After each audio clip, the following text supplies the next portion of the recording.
Replacing a legend isn't easy, but it shouldn't be this hard. Sir Alex Ferguson won 13 league titles, 5 FA Cups, and 2 Champions Leagues at Manchester United, but his successors, well, they haven't won much at all. But some of Man United's recent managers have been worse than a lot others.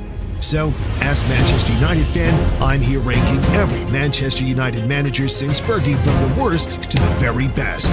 So, let's start with the worst, and it doesn't go any lower than this guy. Ralf Rangnick is meant to be a football genius. After all, he's the man credited with developing the gegenpress, the tactic that Jurgen Klopp used to win the league with Liverpool. As the so-called godfather of modern German football, Rangnick took Schalke to the semi-finals of the Champions League and was instrumental in the rise of RB Leipzig, so he seemed like he was the perfect choice for a long-term rebuild at Manchester United to create a new dynasty of success. But instead of getting Rangnick in for the long term, they hired him as a stopgap interim manager for the second half of the 2021-22 season, which Rangnick was completely unsuited for, as most of his previous decade had been spent in the office rather than on the training pitch. And that strange decision was a classic symptom of Manchester United's general cluelessness. The idea was that he would work as interim manager for the rest of the season, then work as a consultant for the next 2 years, undermining the club's next manager in the process, and with such a mixed-up thinking by the board, Rangnick probably can't be solely to blame for his poor results, as he inherited a toxic team with big egos like Paul Pogba, who weren't delivering on the pitch but rather seemed more focused on forcing out previous managers. And he actually started quite well, losing just once in his first 10 games at the club. But things started to go wrong in the FA Cup 4th round against Middlesbrough when Cristiano Ronaldo missed a penalty and the game finished 1-1 and went to a penalty shootout. Middlesbrough, despite being a league below United in the Championship, won that shootout and knocked the Red Devils out of the cup, and then in the Champions League, things went from bad to worse when a month later, Atletico Madrid beat United 1-0 at Old Trafford to knock them out in the first knockout stage. Those early cup exits meant there were no trophies to play for, and the players knew Rangnick was leaving in the summer, so motivation absolutely spiraled out of control. United only won 2 more games all season against Norwich and Brentford, and they lost match after match, including getting thrashed 4-0 by both Liverpool and Brighton. And after the Liverpool game, Rangnick said the Merseyside club were 6 years ahead of United. At the end of the season, United finished on 58 points, which at the time was their worst in Premier League history. So Rangnick was out the door and his consultancy job was quietly shelved. But he still finished in 6th place, which is quite a lot higher than this next guy achieved in his first season. But before we get into that, this video is brought to you by So Rare. Now look, we've just talked about how badly Rangnick managed this squad, and honestly, I reckon some of you lot watching this could do a better job, and now you can actually prove it, because So Rare is a fantasy football game where you collect digital cards of real players. I'm talking Mbappe, Bellingham, Yamal, even the likes of Harry Maguire, and your score is based on how those players actually perform on the real pitch. So, if your guy bags a brace, you level up, and they've just launched the Stellar set, which is a brand new collection with completely new card designs, including these full art cards that look absolutely class. And the best part is, it's completely free to start, because every single day you get a free card pack. You pick your players from the Premier League, La Liga, or Ligue 1, and if they play well, you level up. And if you manage to get as high as level 6, you win 1,000, yes, real money. And the best part is, after that, it resets and you go again. And with the Stellar set just dropping, now is the perfect time to jump in, because there are more cards and more chances to win than ever. So, link is in the description, it's free, so go check it out. Now, for this second worst Man United manager, Ruben Amorim. This first season disaster does probably have something to do with the fact he joined mid-season, because he literally could not turn it down. He might have thought that if you turned down Manchester United, then you might not get that chance again. But really, joining a struggling team mid-season is a massive risk. And Man United were already 13th in the league when Ruben Amorim joined. But surely things couldn't get any worse.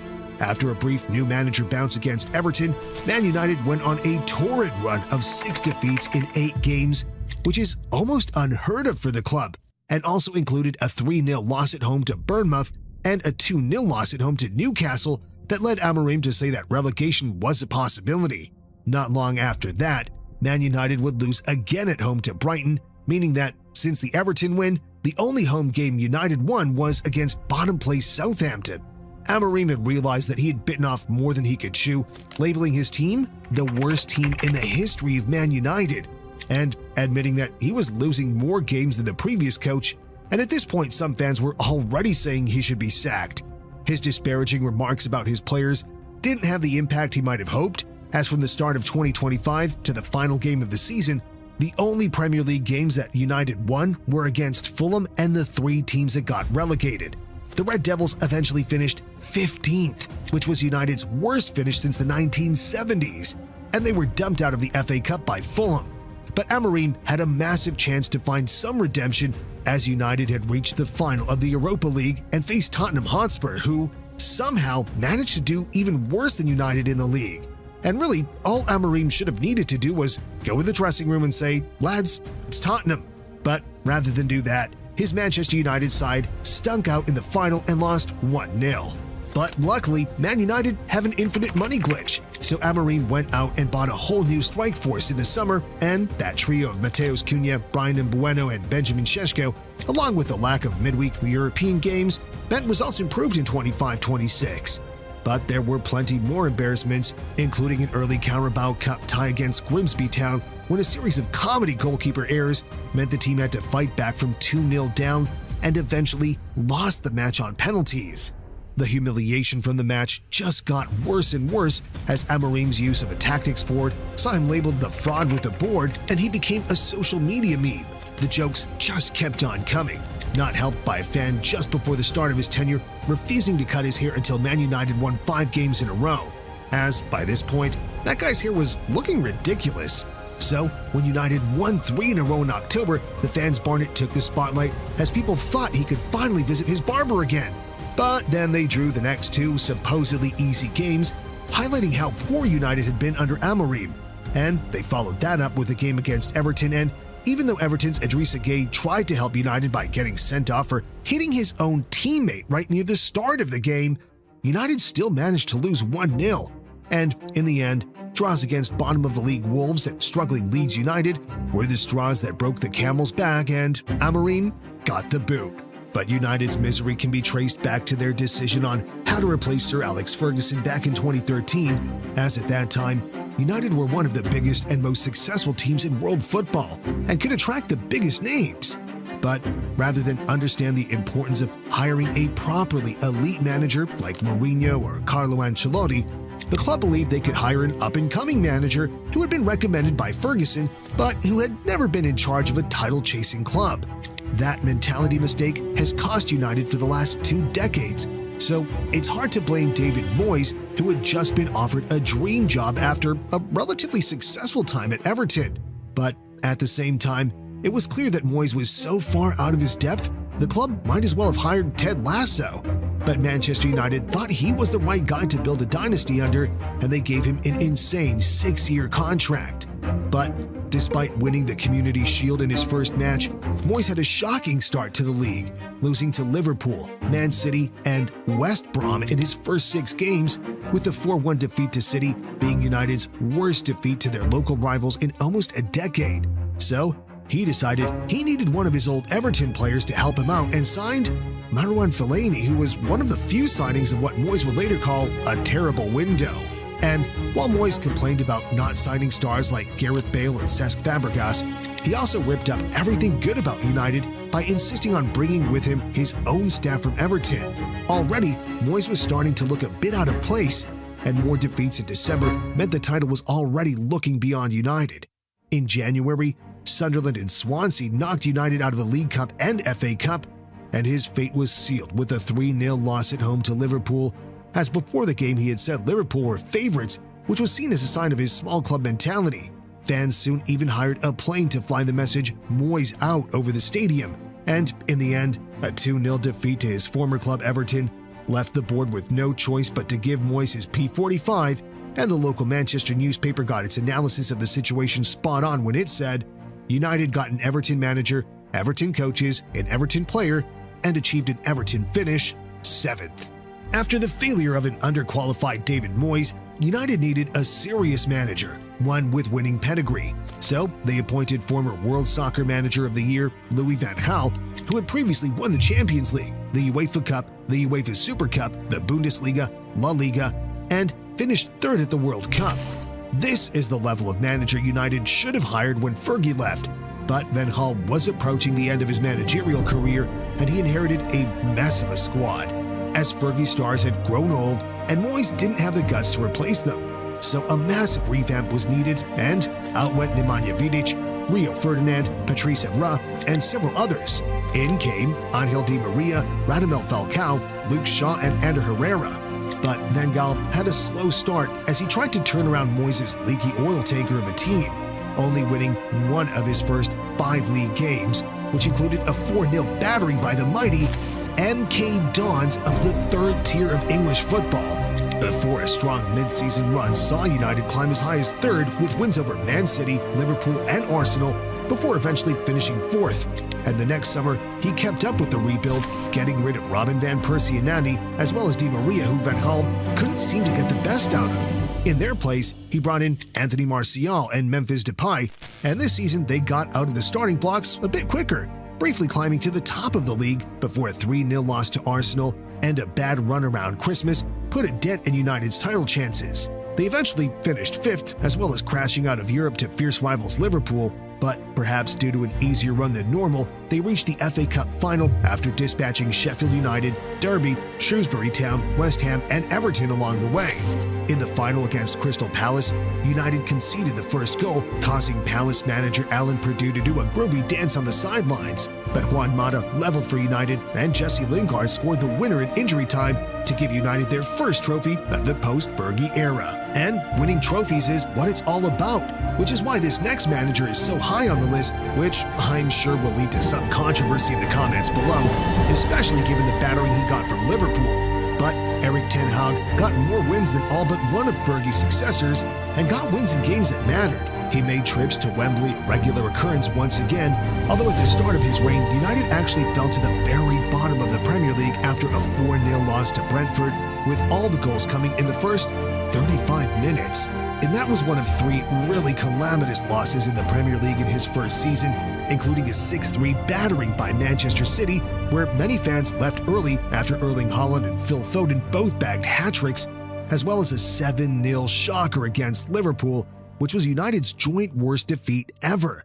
But these aberrations are just that, rare horror shows in a season of mainly success, as United picked up 75 points in the league to finish 3rd, as well as winning the League Cup, beating Newcastle 2-0 in the final after comfortable wins against Villa, Burnley, Charlton, and Forest.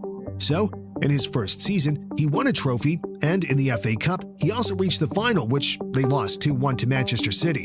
So, 3rd place, 2 trips to Wembley, and 1 trophy, which is not bad considering what happened before and after him. While the next season was a bit of a disaster, with United embarrassing themselves in the Champions League with losses to Galatasaray and FK Copenhagen, and finishing 8th in the Premier League after losing 14 league games and finishing on negative goal difference, largely due to the comedy signing of Andre Onana in goal, Ten Hag once again led Manchester United to a trophy, this time scraping through a semi-final after throwing away a 3-goal lead against Coventry and having to rely on a fortuitous offside call and a penalty shootout before winning the FA Cup by beating Man City 2-1 in the final. So, even though his next season was the worst start for Manchester United since 1989, Ten Hag still won more than any of the managers before him on this list. But the manner of some of those defeats and the state he left the club in means he doesn't make it to the top 2.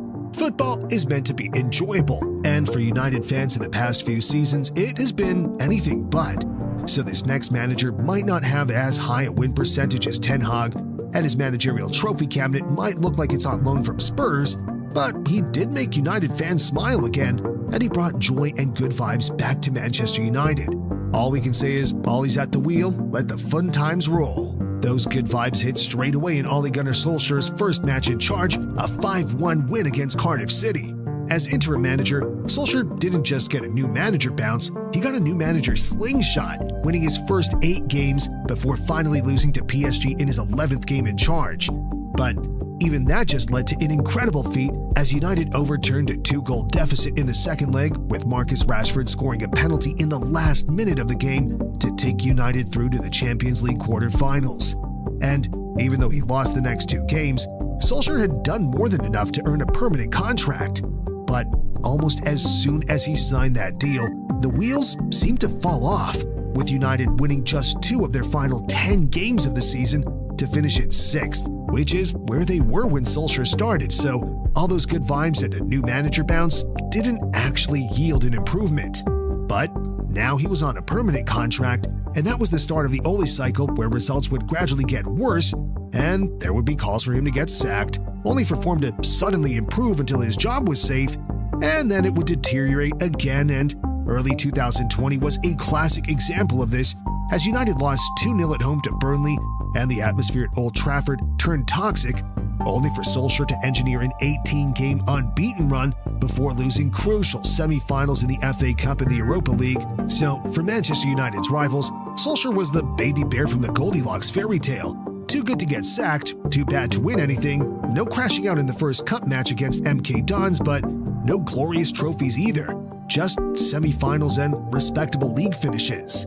But in 2020-21, with Bruno Fernandes now settled in midfield, Solskjaer produced his best season yet, going top of the league midway through the season, then blowing their lead by losing to a rubbish Sheffield United side before going on a run of 1 loss in 22 games, including a 9-0 battering of Southampton, a win away at Manchester City, and a crazy Europa League semi-final against Roma that finished 8-5 on aggregate.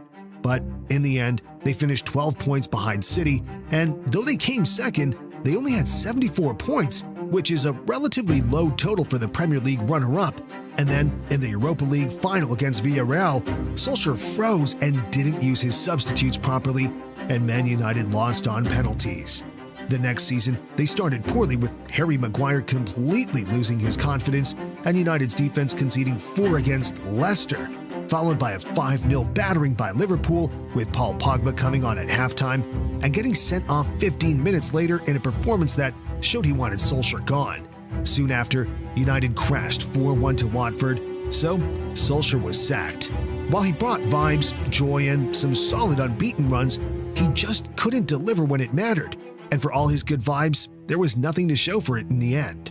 So the best manager since Ferguson is one of the only managers to actually rival Ferguson during his career. It is, of course, the special one, Jose Mourinho. I mean, it should be obvious, really. If you want to compete with Everton, you hire Everton's manager. If you want to compete with Chelsea or Real Madrid, you hire a manager who's actually won stuff at a higher level than the Portuguese league. Sure, Mourinho might only last a few seasons before it all blows up in your face, and he will be full of random madcap moments like his football heritage rant when United lost to Sevilla in 2018. But at least those few mad seasons are successful. I mean, he even got Tottenham to a cup final. It took Mourinho precisely 1 game to win his first trophy at Man United, as they beat Leicester 2-1 in the Community Shield with goals by Lingard and Ibrahimovic. That's right, Zlatan. Now, would Zlatan Ibrahimovic really want to play for United if Moyes was the manager? That's the pull of Mourinho. And while he has the best win percentage of any manager post-Fergie, Mourinho also has a habit of not losing. And from the end of October to the start of May, United went unbeaten in the Premier League. But a large number of draws meant they finished 6th with 69 points. But in the Cups, it was another story, as United won the League Cup, beating Southampton in the final through a late Ibrahimovic goal, and then in the Europa League, Man United beat Ajax 2-0 in the final to win 3 trophies in Mourinho's first season, and the only European trophy post-Fergie. And the next season, they spent the whole season in the top 2, winning 25 games to finish in second with 81 points, which is the same number of points Leicester City had when they won the league 2 years before. And it is the only time post-Fergie that United have broke the 80-point mark. And United also reached the FA Cup final, where they lost 1-0 to Chelsea. And despite a bad start to the next season, United were still 6th when they sacked him. So there's no doubt that Jose Mourinho is Manchester United's best manager since 2013. And what about Michael Carrick? Well, he's had a good start and a good spell when he was caretaker, but it's still far too early to tell whether he has what it takes to bring trophies back to Old Trafford. But what do you think? Is Carrick the man to bring the glory days back? Or should United be looking elsewhere for the future of the club?